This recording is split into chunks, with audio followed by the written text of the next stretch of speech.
राजा आयो भने तपाईहरु कसलाई राजा मान्नु? राजा आयो भने राजालाई राजा मान्छौँ नि।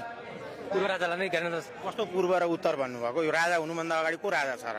तपाईँको प्रश्नमा राजा कसलाई मान्नुहुन्छ भने कसलाई मान्ने त? तपाईँलाई मान्ने त? तपाईँलाई त तपाईँको साथीले मान्दैन, तपाईँको गर्लफ्रेन्डले मान्दिन, तपाईँको श्रीमतीले मान्दिन, सबैले मानेको मान्छे को हो त यो देशको?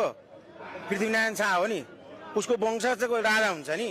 अहिले उसको वंशजको प्रतिनिधित्व गर्ने सबभन्दा बुढो मान्छे को छ?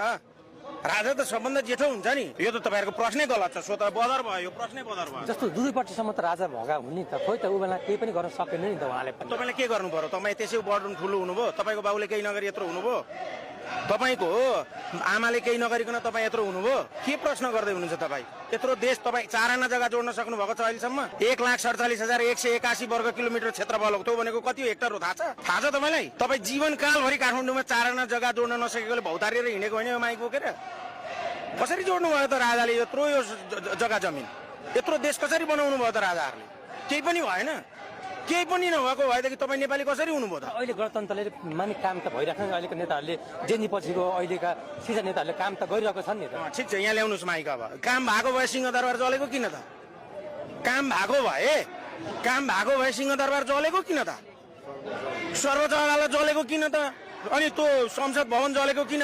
सरकारको 3टा अङ्ग हुन्छ क्या भाइ, कार्यपालिका, संसद अनि व्यवस्थापिका है, व्यवस्थापिका न्यायपालिका। 3टा अङ्गमा 3टै अङ्ग जलाइदिए जनताले।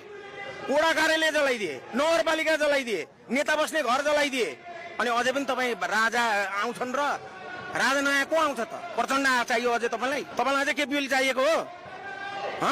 त्यो अस्ति 23 गते मर्ने मान्छेमा तपाईँको भाइ भएको भएदेखि तपाईँ के गर्नुहुन्थ्यो? केपी ओलीको गएर तल घुँडाको पानी खानुहुन्थ्यो कि गएर केपी ओलीलाई गोली ठोक्नुहुन्थ्यो? हिजो 10 वर्ष जनयुद्धमा मान्छे मार्दै गर्दा तपाईँको आमाको सिन्दुर पुसेको भएदेखि तपाईँ आज कहाँ हुनुहुन्थ्यो? यस्तो प्रश्नले यो देशको समस्याको समाधान हुँदैन।